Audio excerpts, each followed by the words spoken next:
Marvin Gaye's death was the final stage of a Las Vegas extortion campaign. Deeply in debt to mob-controlled casinos, he faced daily death threats. Promoters fueled him with cocaine to survive debt-paying tours, systematically shattering his nervous system.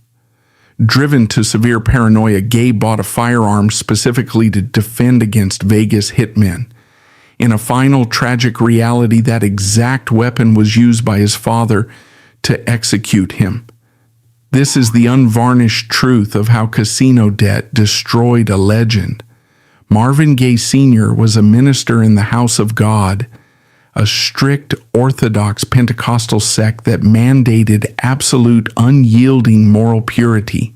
He stood at the pulpit and delivered sermons demanding total compliance to a rigid code of physical and spiritual conduct. However, the forensic reality of the man operating inside the family home on Half Street was a terrifying, violent contradiction. The minister was a chronic, severe alcoholic.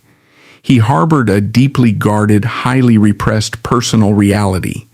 He was a cross-dresser who frequently wore women's clothing within the strict privacy of the house.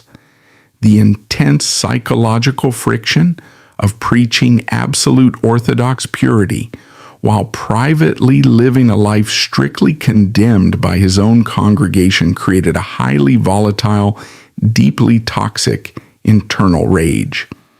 This rage was not processed or managed. It was systematically taken out on his children, specifically his namesake. From the earliest stages of his biological development, Marvin was subjected to brutal daily physical violence. Far from any corrective disciplinary measures, the beatings administered by his father functioned strictly as a mechanism of absolute, authoritarian control. The child lived in a state of permanent, high-alert neurological trauma. In this deeply hostile, unpredictable environment, the young boy required a survival tool. He discovered that he possessed a highly unique, pitch-perfect biological instrument, his vocal cords.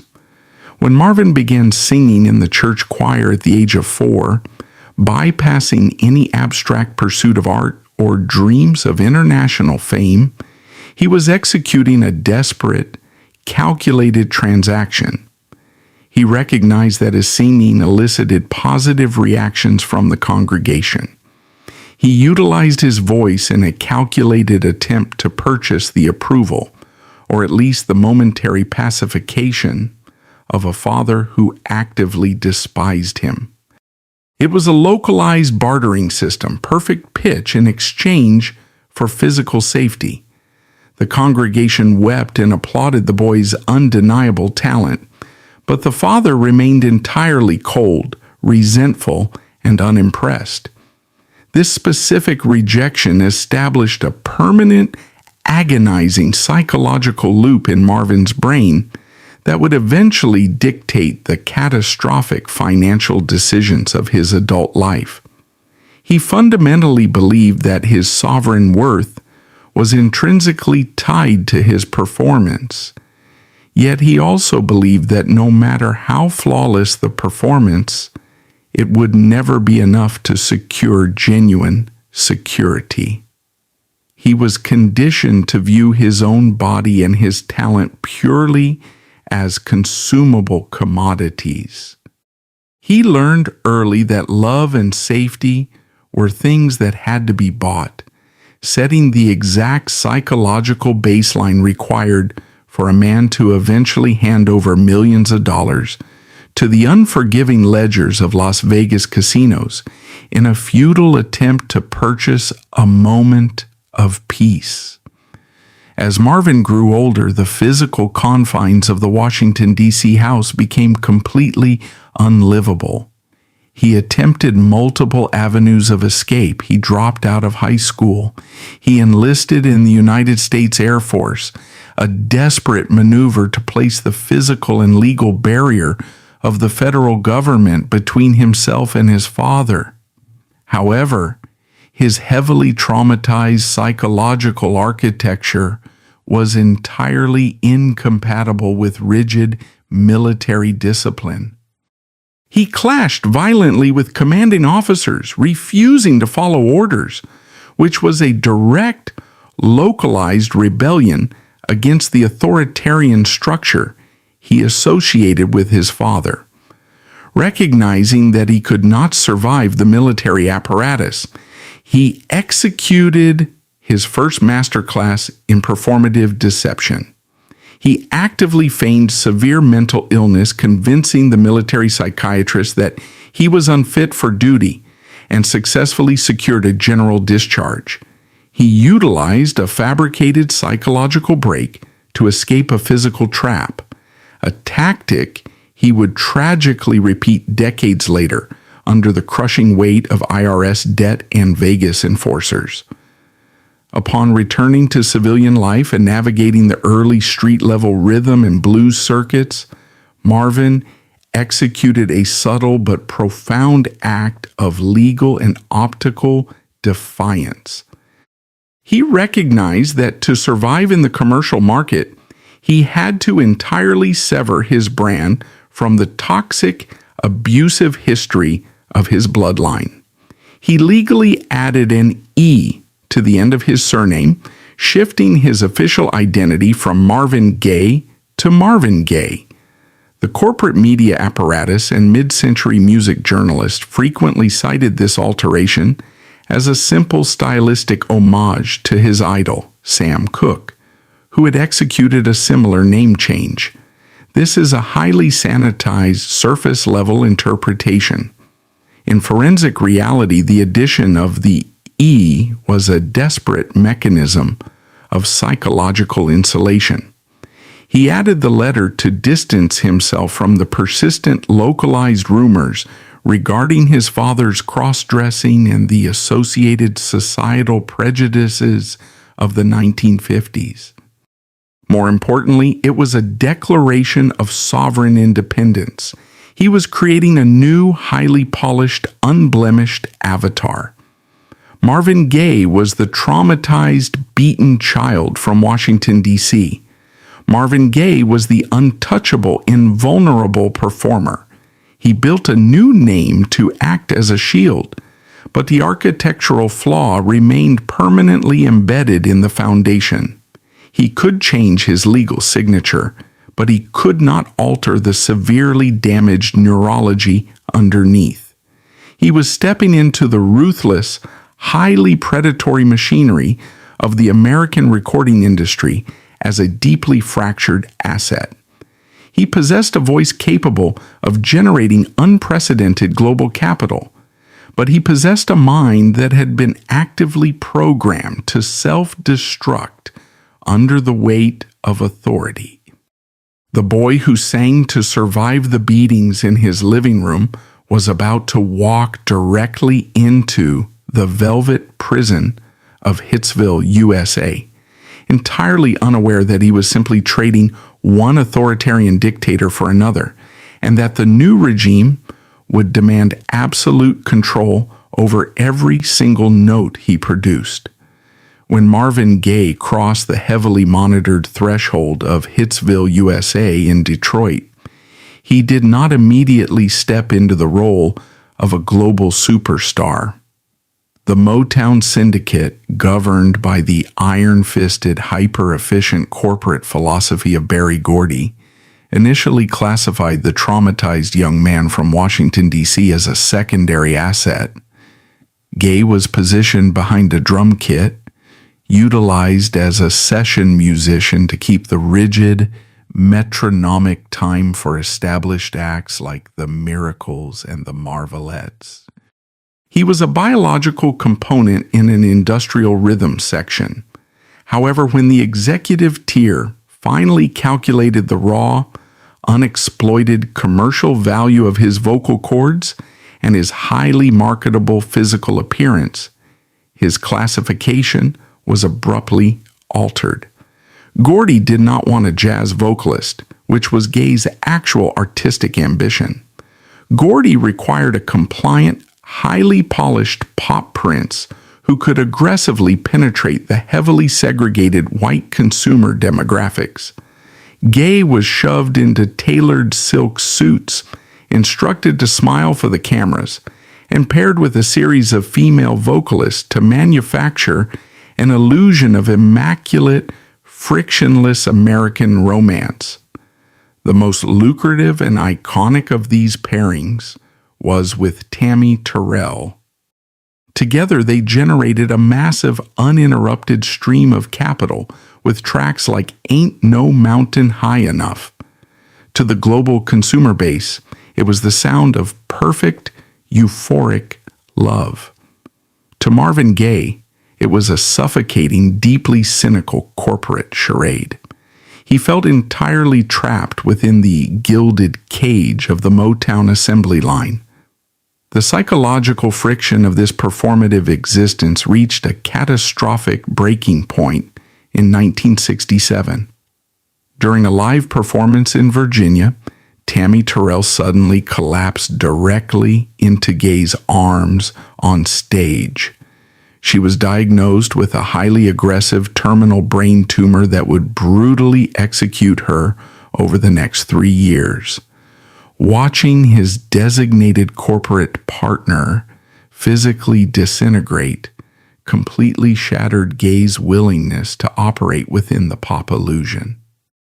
The man who had spent his childhood performing to survive his father's violence refused to continue performing to satisfy Berry Gordy's ledgers. In 1970, Gaye initiated a profound, unprecedented industrial strike against the Motown empire. He flatly refused to record another standard love song. He sequestered himself in the Hitsville studios and effectively hijacked the production apparatus. Surrounded by the escalating violence of the Vietnam War, the brutal realities of urban police brutality, and the deep unresolved trauma of his own mind, Gaye began constructing a highly complex, jazz-infused, politically explosive concept album. He completely bypassed the designated Motown songwriters and utilized the session musicians, famously known as the Funk Brothers, to lay down the tracks for What's Going On.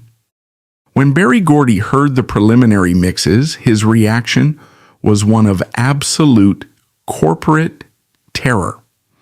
Gordy explicitly categorized the title track as the worst piece of music he had ever heard. The Motown business model relied on aggressive neutrality.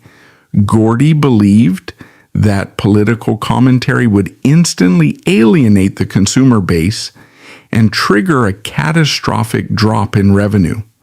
He effectively embargoed the record. Gaye, fully aware of his sovereign leverage as the label's primary male asset, delivered a lethal ultimatum: release the record, or he would never sing another note for the syndicate. Gordy eventually capitulated.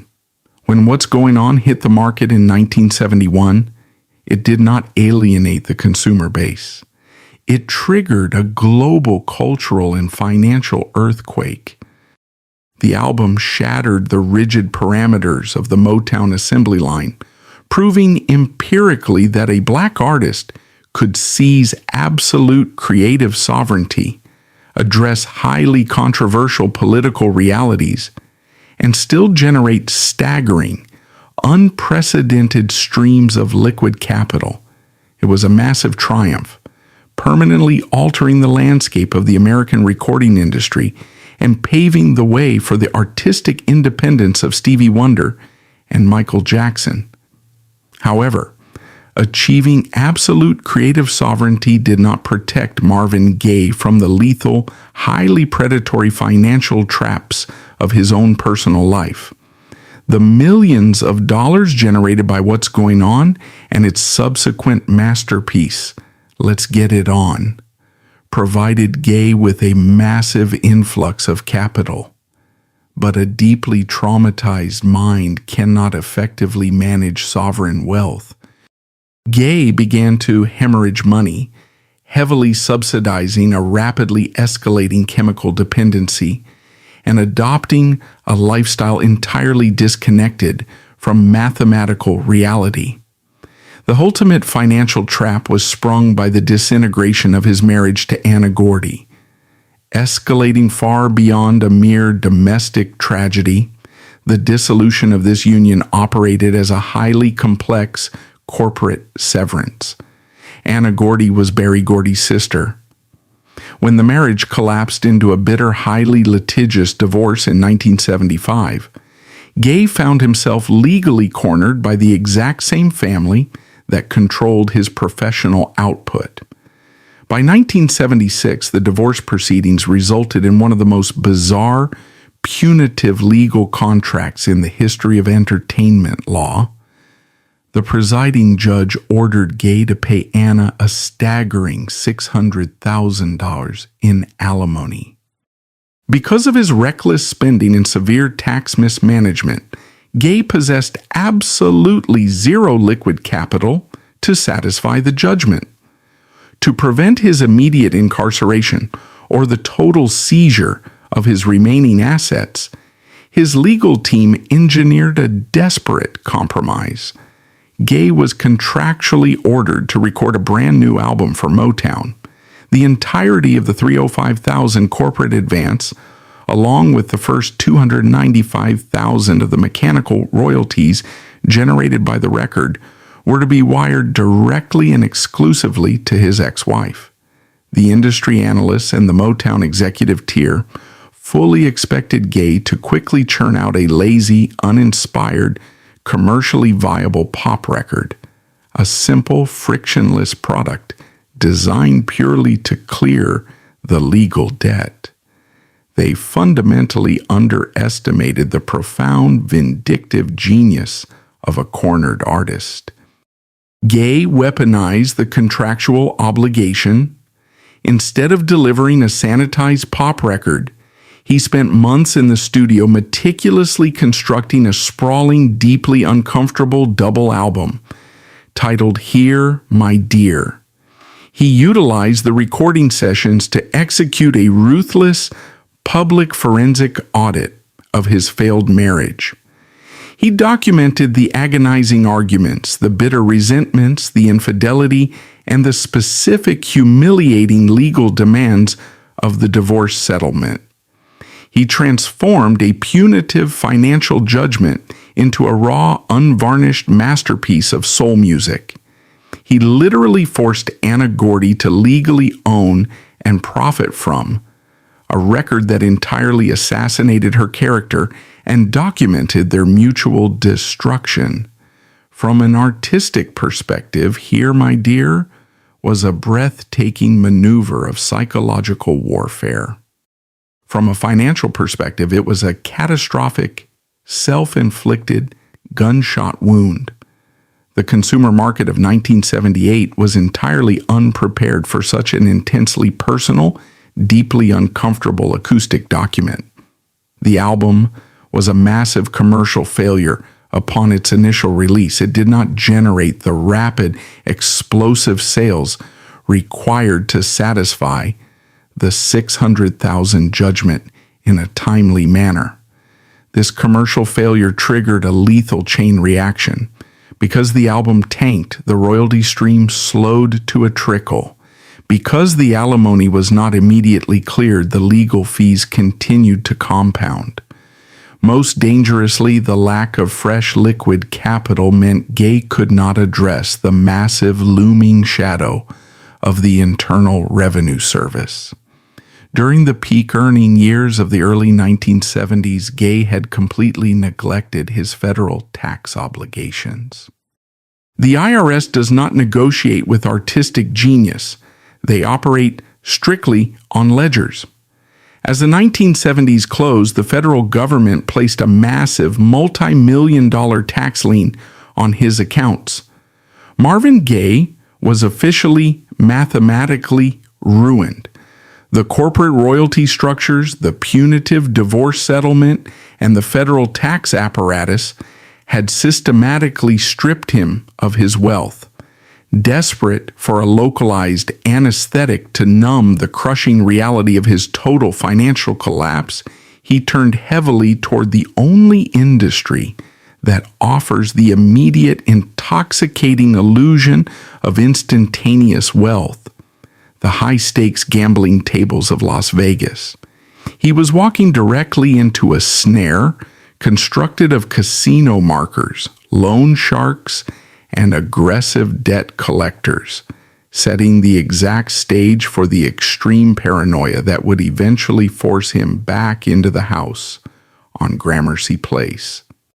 The blinding multi-directional spotlight of an arena stage is designed to illuminate the performer, drawing the absolute focus of 10,000 paying consumers.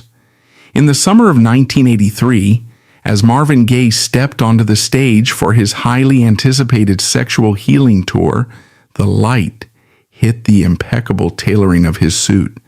The audience roared, reacting to the return of a global icon, a man who had seemingly resurrected himself from the ashes of the 1970s.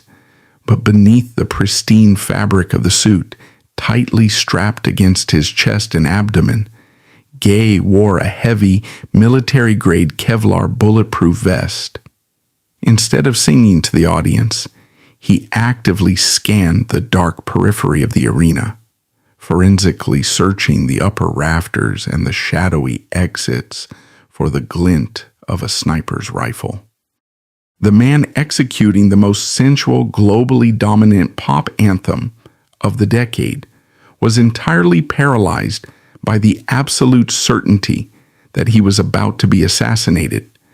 This terrifying physical reality, a superstar armored for a combat zone while singing about love, was not a sudden psychotic break. It was the terminal, entirely predictable culmination of a man who had allowed his sovereign capital to be devoured by the twin leviathans of the American tax apparatus and the Las Vegas casino industry. The sheer magnitude of the paranoia that required Kevlar can only be fully grasped through a strict forensic audit of his financial collapse. In the late 1970s, suffocating under the punitive alimony demands of the Anna Gordy divorce and a staggering multi-million-dollar tax lien levied by the Internal Revenue Service, Gaye required immediate, untraceable liquid capital.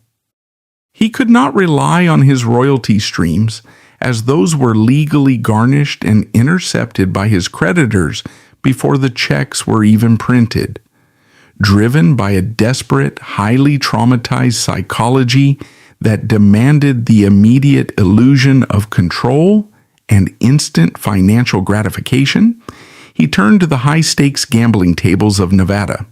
Stripped of its entertainment facade, Las Vegas operates strictly as an optimized mathematical extraction machine designed to identify and exploit human vulnerability.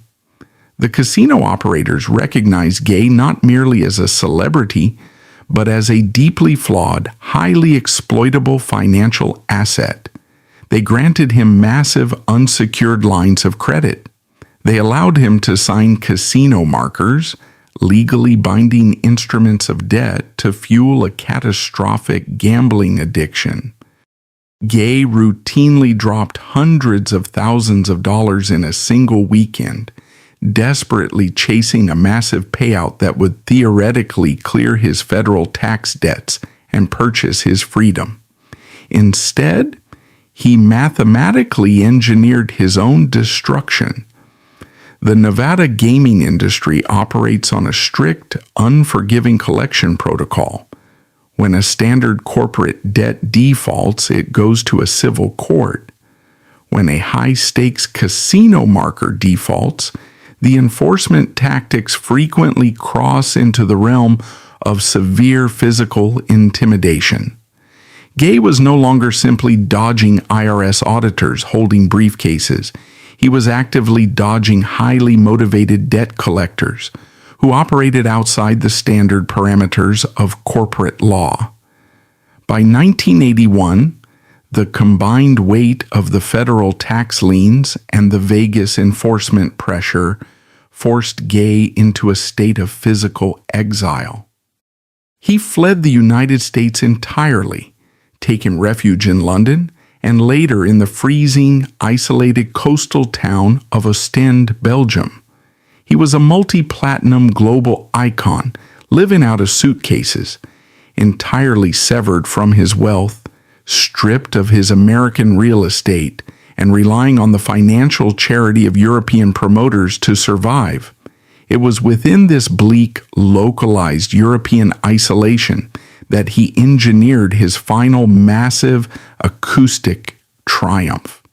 He severed his historic ties with the Motown syndicate and signed a highly lucrative multi-million-dollar contract with Columbia Records. He entered a recording studio in Belgium and meticulously constructed Midnight Love, an album anchored by the tectonic industry-defining single Sexual Healing. Released in 1982, the track was an absolute commercial monolith. It dominated the global radio frequencies, secured 2 Grammy Awards, and generated an immediate torrential influx of fresh corporate capital. To the untrained public observer, the Prince of Soul had successfully defeated his demons and reclaimed his throne. The forensic reality of the Columbia contract was a terrifying mirage. The massive financial advance and the subsequent global royalties did not flow into Marvin Gaye's sovereign bank accounts. The moment the capital hit the American banking system, it was instantly intercepted by the heavily fortified legal machinery waiting for him. The IRS executed their liens, seizing massive percentages of the revenue to satisfy the historical tax evasion. The alimony lawyers extracted their mandated cuts. The Las Vegas casino ledgers, holding the legally binding markers, demanded their immediate payouts. Gaye generated millions of dollars with Sexual Healing, yet he remained functionally, terrifyingly broke.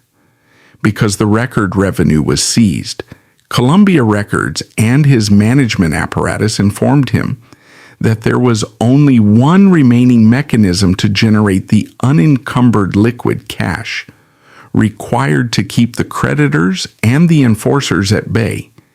He had to physically return to the United States and execute a massive, grueling, multi-city arena tour.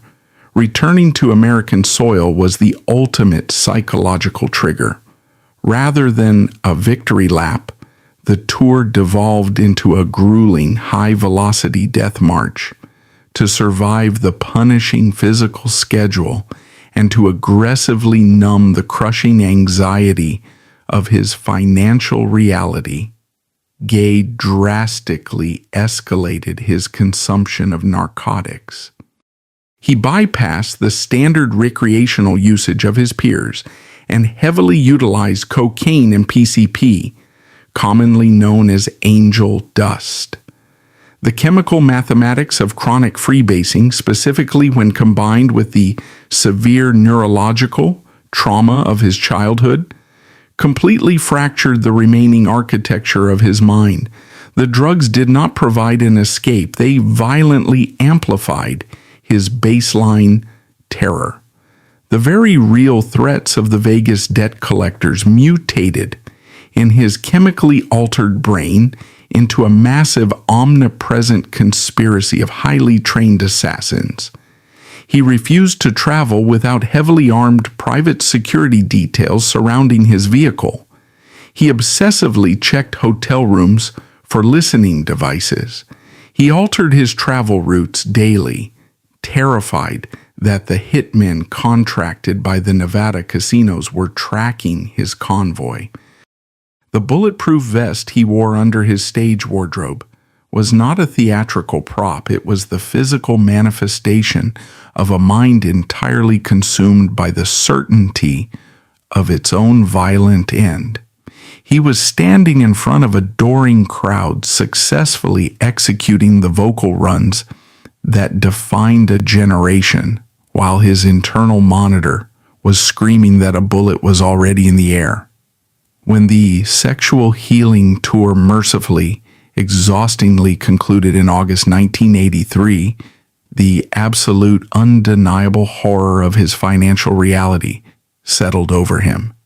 Despite selling out arenas across the country, the tour revenue had been completely vacuumed up by the system, his massive security apparatus, and his staggering daily narcotics expenditure. He was 44 years old. He possessed the #1 record on the planet. And he was completely homeless.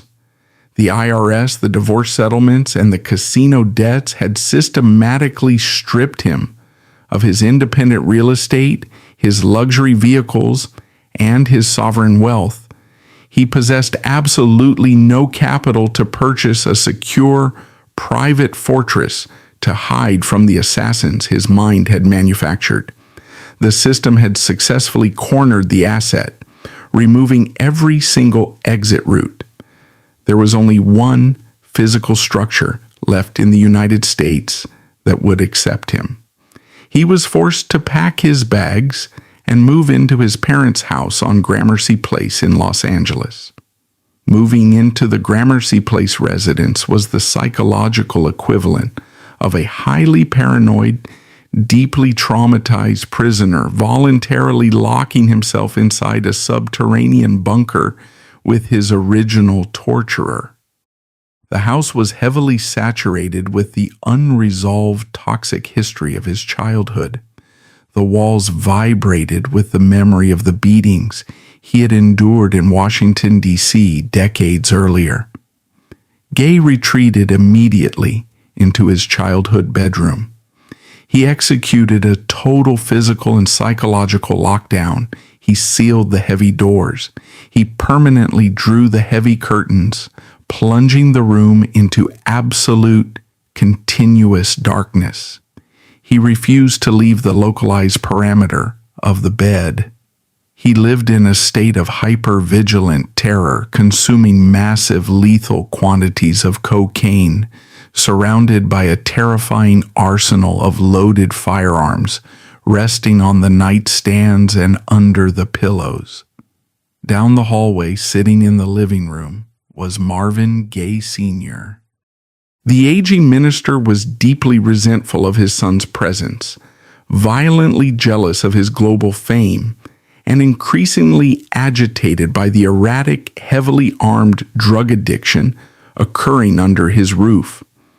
The father still viewed the son not as an international icon, but as the disobedient child he had beaten into submission in the 1950s. The architecture of the execution was now perfectly, flawlessly assembled. The corporate recording industry had extracted the hits. The IRS and the Vegas casinos had extracted the capital. The chemical dependency had extracted his sanity. The machine had meticulously stripped away every single layer of Marvin Gaye's defenses, forcing him back into the dark, suffocating cage with the one human being on the planet who possessed the psychological authority and the violent history required to pull the trigger. The bomb was fully constructed, sitting in the dark of Gramercy Place, quietly waiting for a single bureaucratic spark. The physical environment of Gramercy Place on the morning of April 1st, 1984, stood in terrifying contrast to the biological reality occurring inside its walls. Outside, Los Angeles was experiencing the clinical bright warmth of a standard California spring. Inside the two-story residence, the atmosphere was a suffocating, deeply toxic bunker. Marvin Gaye had entirely surrendered to the architecture of his paranoia. His bedroom was a sealed containment zone. The heavy drapes were permanently drawn, blocking out all natural sunlight. The air was stale, saturated with the harsh chemical residue of freebased cocaine. He sat in the center of the bed, physically deteriorating, surrounded by a chaotic arsenal of loaded firearms. He was waiting for the Vegas debt collectors. He was waiting for the assassins. He was waiting for the end of the ledger. Instead of a Nevada hit squad breaking through the front door, the final fatal detonation of Marvin Gaye's life was triggered by a staggeringly petty bureaucratic dispute over a piece of paperwork. In the downstairs quadrant of the house, Marvin Gaye Sr. was aggressively interrogating his wife, Alberta. The aging minister was attempting to locate a specific document regarding a Liberty life insurance policy.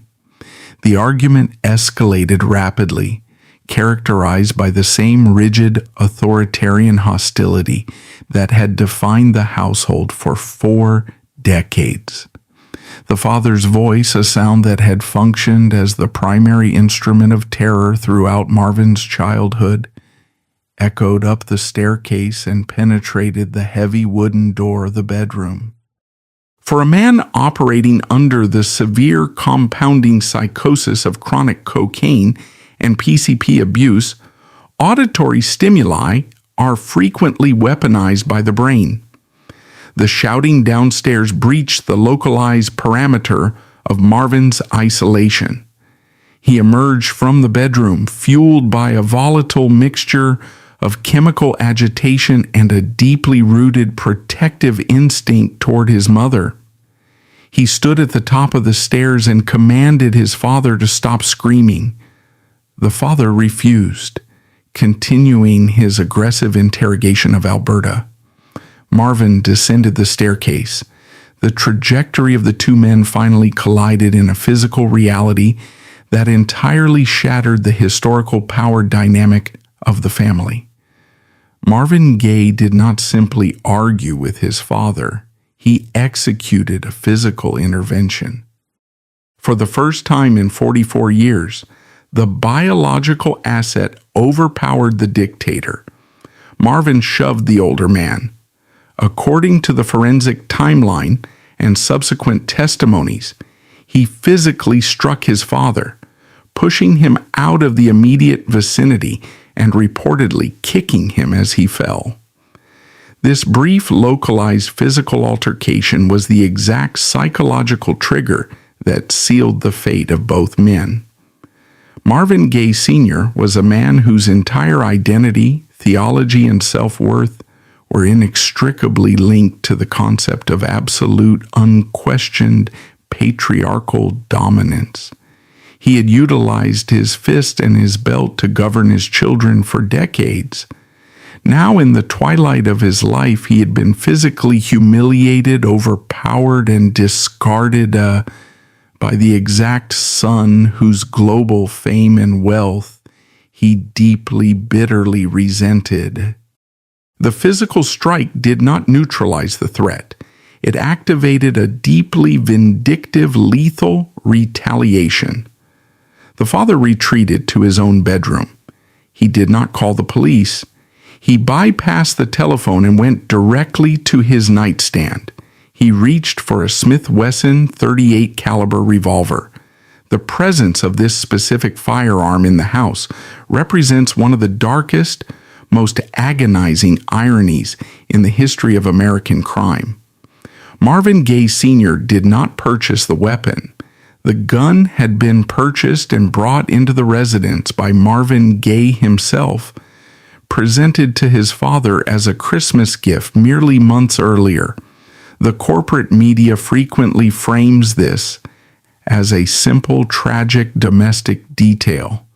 In forensic reality, the purchase of the gun was directly tied to the financial terror that was hunting the singer.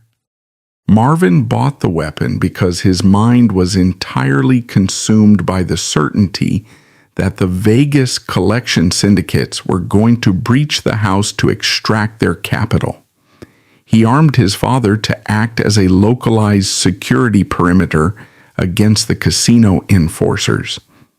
The system forced Marvin to introduce the lethal hardware into the environment, perfectly engineering the mechanics of his own execution. Armed with the .38 caliber revolver, the father walked out of his bedroom. He marched deliberately down the hallway. He did not issue a warning. He did not demand an apology. He pushed open the door to his son's bedroom. Marvin Gaye was sitting on the edge of the bed wearing a burgundy robe. The father raised the weapon and fired a single, point-blank shot directly into the right side of his son's chest. The kinetic force of a .38 caliber hollow point bullet fired at close range is absolute. The projectile tore through the biological architecture, instantly inflicting catastrophic, unrecoverable damage to the heart and the lungs. Marvin slumped forward, collapsing onto the floor. The father, operating with cold, methodical execution, stepped closer to the bleeding body of the man who had written, "What's going on?" He aimed the revolver downward and fired a second, entirely unnecessary shot at point-blank range, ensuring the biological termination of the asset. He then turned, walked out of the room, and placed the weapon on the front porch, calmly waiting for the Los Angeles Police Department to arrive. As the chaotic aftermath descended upon the Gramercy Place residence, the sirens, the frantic arrival of paramedics, the flashing lights of the police cruisers, Marvin's younger brother Frankie Gaye, who lived in a guest house on the property, rushed into the blood-stained bedroom. Frankie knelt beside his brother, holding him as his respiratory system rapidly failed. It is within these final agonizing seconds that the standard domestic homicide narrative entirely collapses, replaced by a psychological reality of terrifying depth. According to the highly credible documented testimony of Frankie Gaye, Marvin did not panic. He did not beg for medical intervention. He looked at his brother and delivered a final gasping declaration that permanently rewrites the forensic autopsy of his life. He said, "I got what I wanted. I couldn't do it myself, so I made him do it." To understand the absolute crushing weight of that sentence, one must understand the theological trap that Marvin Gaye was locked inside. He was a man utterly exhausted by the mechanics of his own survival. The Motown assembly line had extracted his creative energy. The alimony lawyers had extracted his royalties. The Las Vegas casinos and the Internal Revenue Service had extracted his sovereign wealth. The cocaine had extracted his sanity. He was trapped in a dark room, actively being hunted by the consequences of his own financial desperation. He desperately, fundamentally wanted the pain to stop. He wanted to exit the physical world. However, the psychological foundation poured into his brain during his childhood in Washington, D.C. held one final unbreakable parameter. The strict, unforgiving Pentecostal doctrine of his father explicitly categorized suicide as the ultimate unforgivable sin. To take one's own life was to guarantee an eternity in hell, entirely severing the soul from the grace of God. Marvin Gaye was actively living in a localized hell, but he was terrified of the theological one. He was trapped between a psychological desire for death and a religious prohibition against executing it. Therefore, he engineered a loophole. He executed an assisted suicide by proxy. By physically attacking a highly volatile, deeply resentful, heavily armed man who operated on absolute authoritarian violence, Marvin effectively pulled the trigger on himself. He utilized his father as the biological mechanism of his own execution. He forced the older man to commit the sin of murder, thereby absorbing the theological penalty, while Marvin successfully secured his own physical release without breaking the cardinal rule of his religion. The bullet that entered his chest was not an accident, and it was not a surprise. It was the highly anticipated, successfully provoked culmination of a decades-long war. The Los Angeles County coroner officially ruled the death a homicide. The criminal justice system processed Marvin Gaye Sr., eventually sentencing him to a highly lenient probation period after discovering he possessed a benign brain tumor, quietly removing him from the public record. But the final words spoken to Frankie Gaye remain the definitive, unassailable truth of the crime scene. Marvin Gaye was not simply murdered by a jealous father over a misplaced insurance document. He was a highly conscious, entirely depleted asset who recognized that the American entertainment complex, the federal tax apparatus, and the Nevada gaming industry had successfully closed every single door. Surrounded by ledgers he could never balance and debts he could never pay, he looked at the man who had terrorized him his entire life, handed him a loaded gun, and utilized the violence of his past to finally cut the strings of the machine. The exact microsecond the Los Angeles County coroner officially signed the death certificate, the fundamental classification of Marvin Gaye within the American recording industry instantaneously shifted.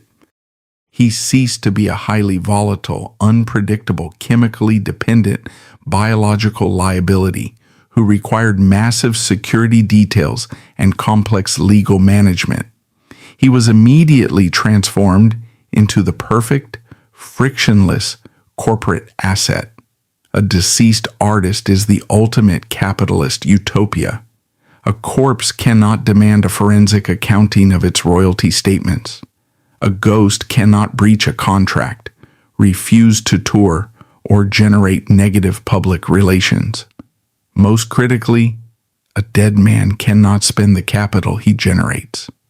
Before the blood had even been fully cleaned from the hardwood floor of the bedroom on Gramercy Place, the heavy industrial machinery of the major record labels violently sprang back to life. Columbia Records and the Motown Syndicate immediately mobilized their manufacturing infrastructure. The heavy steel stamping presses were activated at maximum capacity. The tragic, highly sensationalized global news of his murder functioned as an unprecedented multi-million-dollar marketing campaign that the labels did not have to finance. The global consumer base, driven by shock, grief, and the morbid fascination that reliably follows a high-profile execution, rushed to retail chains. His back catalog, What's Going On, Let's Get It On, Midnight Love, flew off the shelves. The cash registers rang in Tokyo, London, and New York. The royalties poured into the corporate ledgers like a torrential flood. It is within this massive posthumous revenue surge that the true sociopathic mathematics of his execution are fully revealed. During the final agonizing years of his life, Marvin Gaye had begged the system for the liquid capital required to secure his physical safety and escape the suffocating walls of his parents' house. The system had refused, intercepting his tour revenue and starving him into submission. Yet, within a shockingly brief period following his death, the massive influx of posthumous sales generated the exact amount of capital required to clear his ledgers entirely. The Internal Revenue Service, which had hunted him across multiple continents, quietly stepped in and extracted their multi-million-dollar pound of flesh from the estate's new revenue streams, successfully closing the tax evasion files. The Las Vegas casino syndicates, the shadow entities whose legally binding markers had driven Gaye into a state of absolute Kevlar-wearing paranoia, calmly presented their paperwork to the probate attorneys. The gambling debts were paid in full. The alimony obligations were mathematically resolved. Marvin Gaye fundamentally had to die for the math to work. The system required his physical termination to balance the ledger. The corporate apparatus utilized the acoustic residue of his corpse to pay off the very debts it had engineered during his life. He was a man who had been hunted into a dark corner by the financial demands of Las Vegas and the federal government, and the industry simply waited for the inevitable gunshot, knowing they would inherit the gold. However, the legal and cultural warfare surrounding his sovereign legacy did not conclude with the settling of the probate accounts. The architecture of his music was so profoundly unique, so deeply embedded with his specific biological, acoustic signature, that it eventually triggered the most consequential and terrifying copyright dispute in the history of the modern entertainment complex. Decades after his physical death, the corporate music industry had entirely transitioned into the digital algorithmic era. In 2013, pop artists Robin Thicke and Pharrell Williams released a massive, globally dominant single titled Blurred Lines. The track generated tens of millions of dollars in highly streamlined digital revenue. But when the heirs of the Gaye estate listened to the track, they did not hear a new pop song. They heard the exact, undeniable architectural blueprint of their father's 1977 masterpiece, Gotta Give It Up. Thicke and Williams had not executed a traditional, easily identifiable copyright infringement. They had not directly sampled the master tape, nor had they overtly stolen the specific melody or the lyrical composition. What they had replicated was exponentially more complex, and until that moment legally ambiguous. They had entirely cloned the vibe. They had reverse engineered the specific rhythmic groove, the atmospheric cowbell percussion, the specific spatial arrangement of the background vocals, and the exact sonic frequency that Marvin Gaye had meticulously constructed in the studio 36 years earlier. The Gaye family initiated a massive federal lawsuit. The response from the modern music industry establishment was one of absolute, unified panic. The corporate defense teams, backed by armies of major label executives, argued fiercely that a family cannot copyright an emotion, a groove, or a general atmospheric feeling. They argued that if the Gaye estate won, it would fundamentally destroy the foundation of modern music production, which heavily relies on heavily borrowing and interpolating the feel of legacy eras. The trial was a forensic audit of acoustic DNA. The Gaye family's legal team deployed elite forensic musicologists who broke down the mathematical architecture of both tracks, demonstrating to the federal jury that the similarities were not coincidental homage, but a deliberate structural theft of Marvin Gaye's sovereign intellectual property. In 2015, the jury delivered a verdict that sent a seismic, terrifying shockwave through every recording studio in Los Angeles. They sided with the Gaye estate, awarding them a staggering $7.3 million in damages and a continuous percentage of the ongoing royalties for Blurred Lines. This ruling was a monumental, retroactive victory for the man who had died completely broke.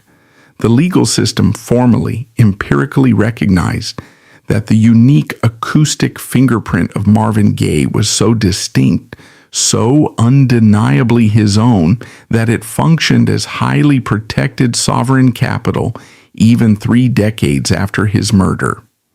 The industry that had systematically stripped him of his wealth in the 1970s was suddenly forced to hand over millions of dollars to his children because they had attempted to steal his ghost. The legacy of Marvin Gaye is not confined to the tragic blood-stained floorboards of a Los Angeles bedroom. He is not merely a cautionary tale of drug addiction or a victim of domestic violence. He is the foundational architectural nutrient source for entire subsequent generations of American music.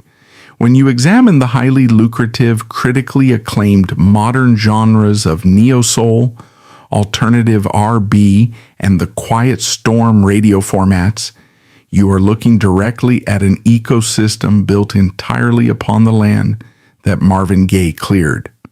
Artists like D'Angelo, Erykah Badu, Maxwell, and Frank Ocean do not exist without the precedent of what's going on in here, my dear. Gaye proved, at the risk of his own career and sanity, that a black artist could completely reject the heavily sanitized, compliant demands of the corporate pop machine. He proved that extreme, agonizing, emotional vulnerability, raw sexual authenticity, and furious political rage could be combined into a highly sophisticated, commercially viable acoustic product. He wrote the operational manual for artistic sovereignty. When a modern consumer drops a stylus onto a piece of vinyl or taps a glass screen to stream the soaring, immaculate frequency of Marvin Gaye's voice, a profound psychological dissonance occurs. The industry requires the listener to remain entirely passive. They want the consumer to hear the smooth, sensual perfection of "Let's Get It On" and experience an abstract, uncomplicated romance. They want the illusion of the gilded cage to remain intact. To honor the true forensic reality of Marvin Gaye is to actively reject that illusion. When we listen to his music, we are not merely consuming pop entertainment. We are listening to the heavily processed, digitized echoes of a brilliant, deeply traumatized man who was fighting a desperate, multi-front war for his own biological and financial survival. We are listening to a hostage tape. He was a man who survived the brutal physical abuse of a hyper-religious father, only to walk directly into the velvet prison of the Motown assembly line. When he finally broke the chains of his corporate handlers and achieved unparalleled artistic freedom, the American tax apparatus and the ruthless, unforgiving ledgers of the Las Vegas casino syndicates systematically hunted him down, stripping him of every dollar he had ever generated. Vegas created the financial vacuum. The IRS applied the pressure. The chemical dependency provided the paranoia. The father sitting in the bedroom on Gramercy Place was simply the physical mechanism utilized to pull the trigger. Marvin Gaye sang with the voice of an angel because he was permanently, inextricably trapped in hell. He utilized his generational genius in a desperate, lifelong attempt to purchase his freedom. But the system he enriched ensured that the price was always mathematically out of reach. His music remains immortal, generating endless wealth for the corporate entities that outlived him, serving as an evergreen, terrifying testament to the true cost of genius in a machine that only recognizes the value of a soul once it has been entirely crushed.